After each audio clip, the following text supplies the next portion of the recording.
dash of grit isn't always about one moment of time. Sometimes it's an ongoing effort to always do the right thing, to help others do the right thing, to help others who always need help. That's real grit, and we're going to talk about it next. James Cutright is next.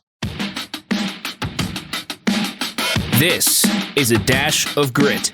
Recipes for success from courageous leaders who overcome challenges and build great things. Now, podcasting from Spire to leaders in local communities like yours, here is Brian Leflock.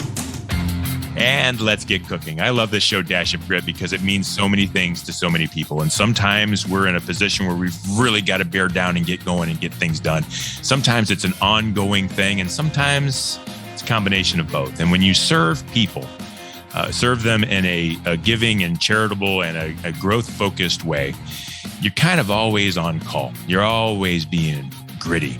And it's a really important place to be. And I can't wait for you to meet our guest today on Dash of Grit. He is the president and CEO of the Ashland County Community Foundation. That foundation has been around for a long time, doing a lot of great things. We're going to talk more about that with James Cutright, my friend, and welcome to Dash of Grit. Hi, Brian. How are you today? Tremendous, sir. I'm so glad that you're on the show. Yeah, I'm glad you're glad because I know you've listened to the show many times. Absolutely. And I'm excited that you're on the show now because I know that you've got grit coming out of your pores and you've exhibited it in so many different ways, and now with the Ashland County Community Foundation. So thank you for all that you do for our area. Yeah, I appreciate that. So, James, let's talk about the Community Foundation first. Let's talk about success, because I know that the foundation has grown and has overcome challenges and is doing great things in our community. And if you can you brag about it a little bit and tell me some of the great things about the Ashland County Community Foundation?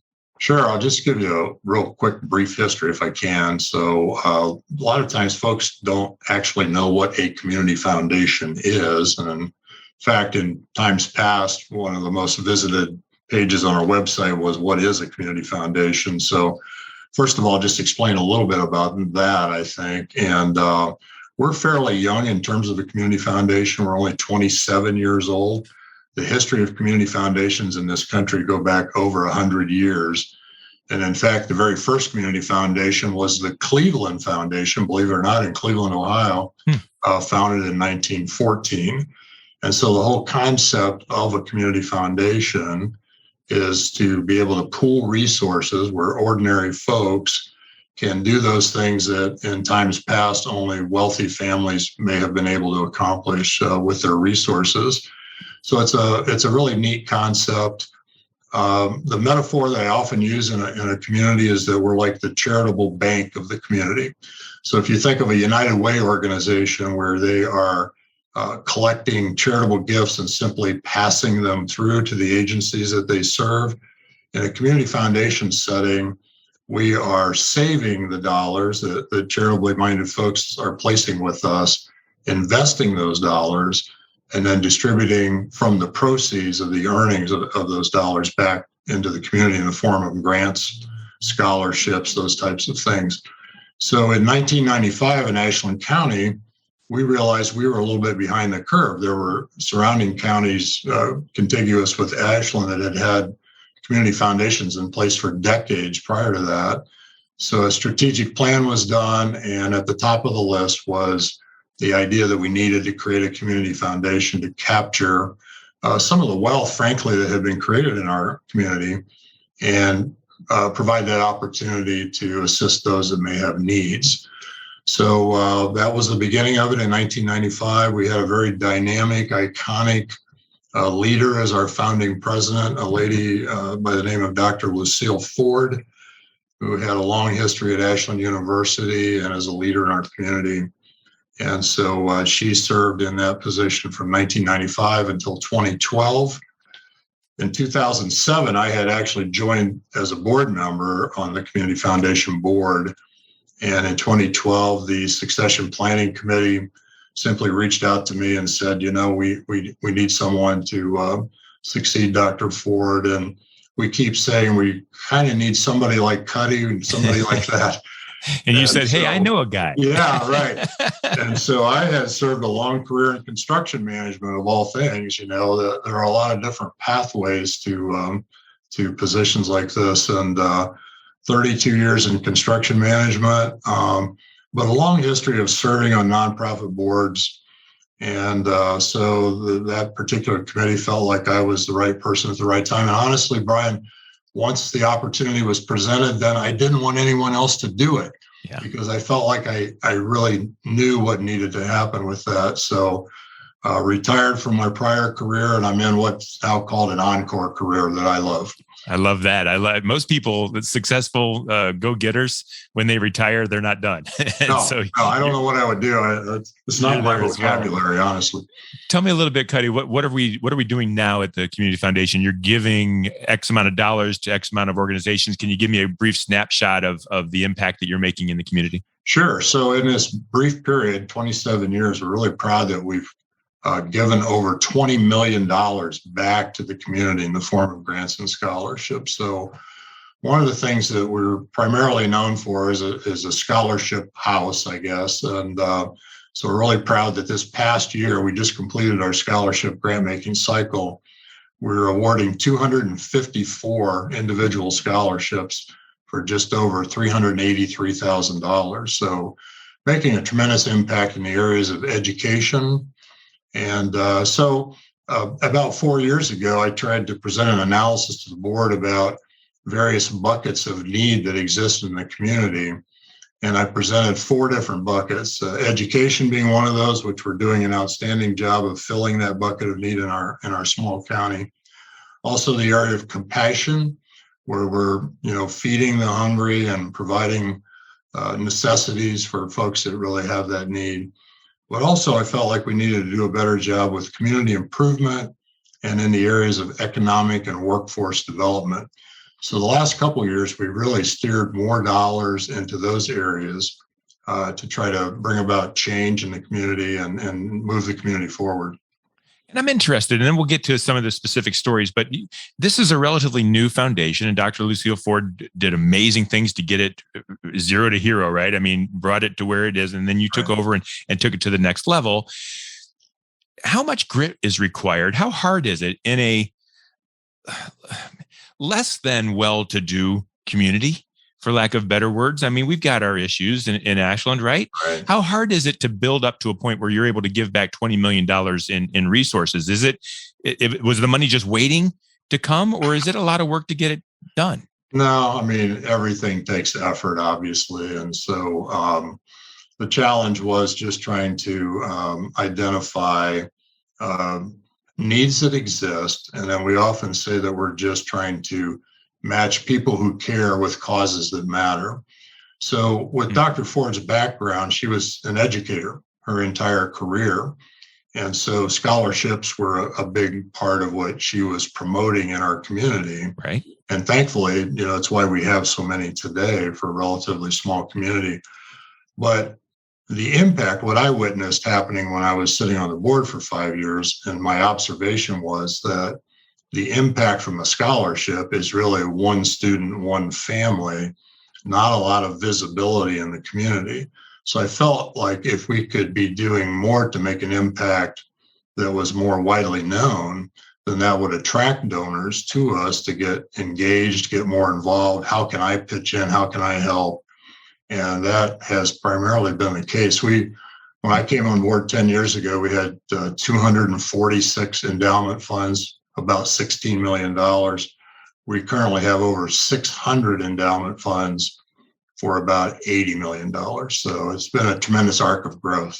The old adage, people like to do business where business is being done, is in place here. You're doing a lot of things and doing good things, and people want to be a part of something good. And so congratulations to that. Success breeds success. I think you know that, no matter what your business might be. Absolutely. And so congratulations on that. And I mentioned in the beginning, grit is all the time. And grit is one at a time. And so a lot of this show, we like to focus on the one at a time. Can we go back in time a little bit and tell us about a time when things were really hard and you really needed to dig in and figure out how to put things back on track? Some stories for us about grit? Yeah, sure. None of us have to look too far in our rearview mirror to know the pandemic was a challenging time. And so for us, it was sort of doubly challenging because in the year 2020, it was our 25th anniversary as a foundation. So we had made plans for that. We had, carefully set aside some dollars, and we were going to make this sort of a celebratory year of the fact that we had created this thing in our community, and it was 25 years old, and we'd made an impact. Mm-hmm. But COVID had different plans for us, and so we had to, as everyone had to do during the pandemic, pivot might have been the most overused word during that period of time. It's becoming that way if it wasn't. Right, yes, yeah. yes. So we had to pivot away from what we had intended to do and recognize that there were folks who were really hurting in our community. And so we immediately moved dollars that we had set aside for a celebration into a pool of what we called nonprofit COVID relief. And we immediately, on a weekly basis, did a rolling grant cycle where we were making dollars available to our agencies that were meeting those needs, because what was happening for them was their services were being taxed at a very high level, but they themselves, due to restrictions, weren't able to hold their own fundraisers. And so we started making $10,000 incremental grants to our nonprofits so they could meet those needs. And we were really proud that over a pretty short period of time, we awarded about just under $200,000 out into the community to help with that sort of thing. And how did that manifest itself? Where March 13th came and all of a sudden, now what, right? Right. Did you and your team get together and anticipate the needs? Or did you and your team say, okay, let's just keep on going? Or did you wait until someone came and said, we really need you, and then amp up? Like, what was the critical moment of deciding what action to take? Well, I think we pride ourselves on being pretty closely tied to the nonprofit service agencies that we serve. We exist to be able to assist those agencies. We are not the boots on the ground frontline workers that our agencies are. And so very quickly we realized that they were hurting. And so we tried to be really proactive in that and not just reacting to requests that we received. We reached out to them, found out what their needs are and were at that time, and then set about to. There was no sense in us sitting on dollars or thinking that a celebration was appropriate at that time. And in hindsight, then I was able to share with my board and as a staff, we realized that we demonstrated our value as a community foundation during that period of crisis much more than we could have with any sort of a celebratory event. Yeah. What could have gone wrong? I'm interested in the decision, because to me, the decision of do we celebrate or do we serve is a fairly easy one.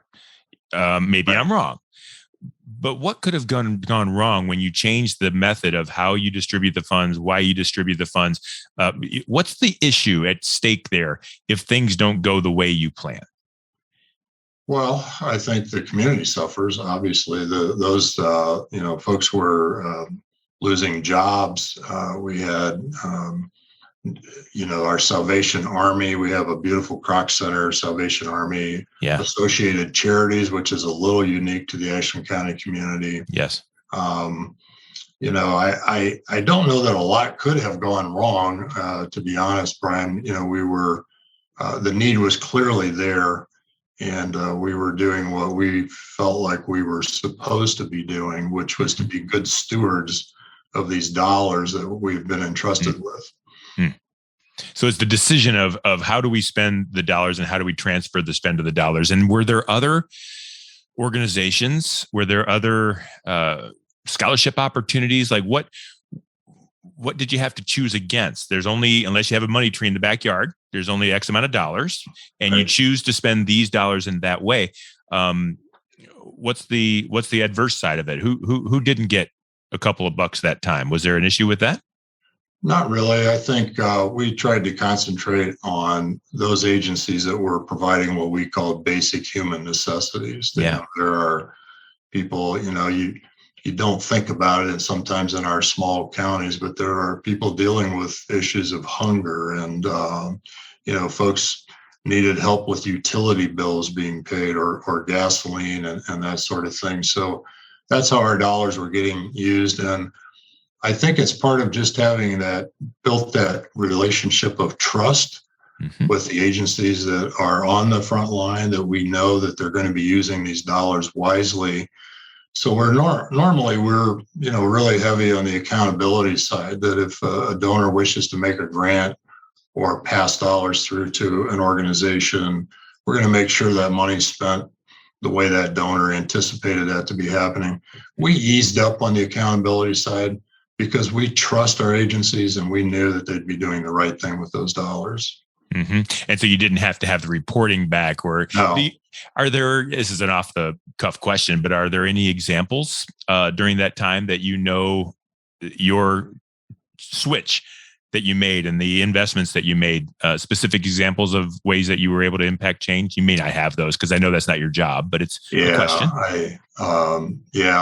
Those specific examples may have not crossed my desk, actually. Yeah, but they happen at a different level. Yeah, but as I said, the whole structure is built on having faith in the organizations to execute their missions. And, we're really close-knit communities, so this isn't Cleveland or Columbus. Yeah. These are folks, the leaders of these nonprofits are the same folks that I'm in line with at the grocery store or at the gas pump. And so, we're constantly in contact and having those conversations. So, good. The Dash of Grit podcast is brought to you by Spire. Spire creates results-driven digital marketing and websites that help companies grow. Are you ready to break through the barriers that hold your company back?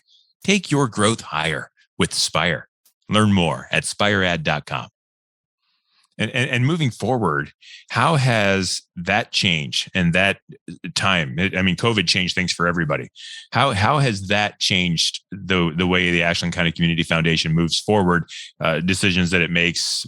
Was it just an easy, quick back to the way things were, or are things a little different now still?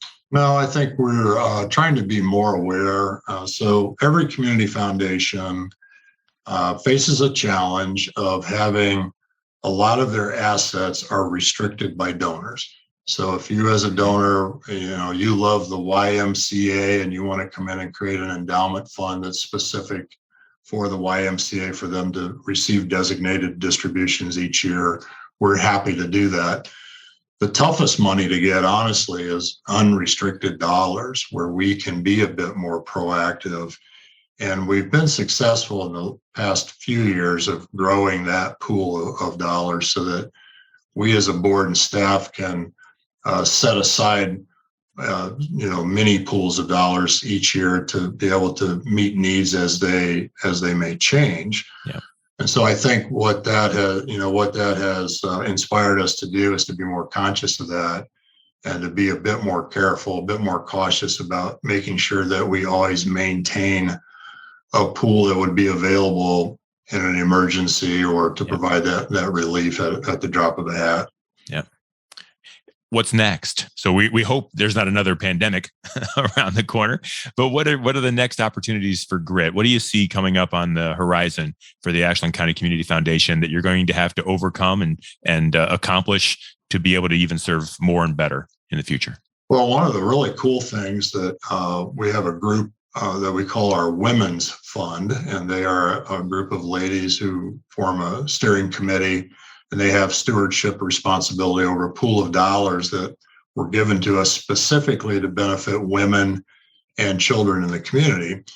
So for the past year, they've been working on a really strong effort to try to advance opportunities for women in the workplace.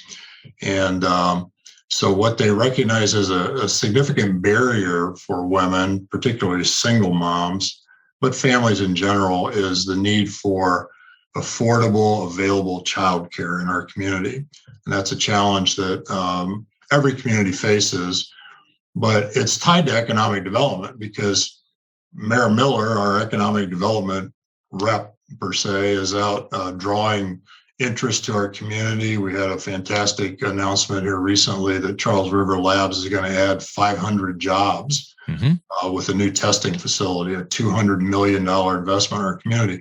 Fantastic. But along with job creation, then you have to provide pathways for families to be able to take those new jobs or to be able to retain the jobs that they have. And so if childcare is an issue that becomes an obstacle for women in particular to be able to do that, our Women's Fund wanted to take that on as a challenge. And so they became a fundraising mechanism. And this thing has gained momentum with local employers participating as strategic partners. We had a developer in the industrial park that got excited, donated a 3-acre parcel, and the Women's Fund has decided to raise the money, $3.5 million, to build a new 12,000 square foot childcare center. Oh, that wow. will be partnering with the employers in the industrial park, where those employers will provide subsidies and other assistance to be able to add about 150 childcare spaces locally, which will be a significant plus. Yeah, we're going to need them. Economic growth is wonderful, but it creates its own set of challenges. Yeah, it does, for sure. Yeah, we don't always think about the other side. Be careful what you wish for, right? That's exactly right. So anyway, we're really proud of that Women's Fund effort. Cuddy, grit is something that I think we all have, but few show. And you've shown it. And I'm interested in this final question. What are you most proud of? You've overcome a lot and you've done a lot. With that, I don't mind patting yourself on the back. What are you most proud of at the end of the day when you go home? Well, I love this job. I love the conversations that I get to have with both sides of the philanthropic exchange. You have donors on one side that are trying to make an impact in the community, and you have those that are on the other side of that using those dollars to make positive things happen. So, I'm proud of the relationships that we've built. You're well aware that we have what we call our Impact Youth Council that is making a tremendous impact on youth in our community. Yeah. It's a program with high school age students, grades 10 through 12, where we've given them a pool of dollars and full decision-making authority over how those dollars are spent to benefit youth in our community. Something that's been really close to my heart always is just trying to impact young people in a positive way. And so I'm really proud. I created that program 7 years ago, and it has really blossomed into quite a force for good in our community. And just trying to be an example to young people, I think, and provide that sort of leadership model for them, and in all the ways that you and I both like to do, by being dependable and just being a mentor when needed. And so those are the things that I love that I get to do each day. Jim, if people wanted to talk to you more about the Community Foundation, ways they can get involved or just learn from you, and that's what I suggest, just pick your brain a little bit on ways to be tough and get things done. But if they want to, how would they reach out to find you?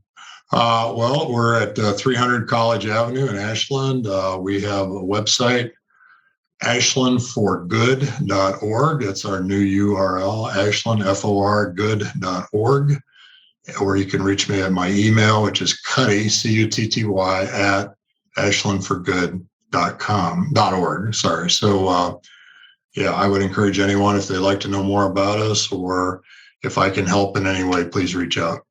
Cuddy, there are certain people, I think, that live their life in such a way that when they look back, they realize that they did a lot more than they think they did. And I think you're going to be one of those people. So I thank you for everything you've done.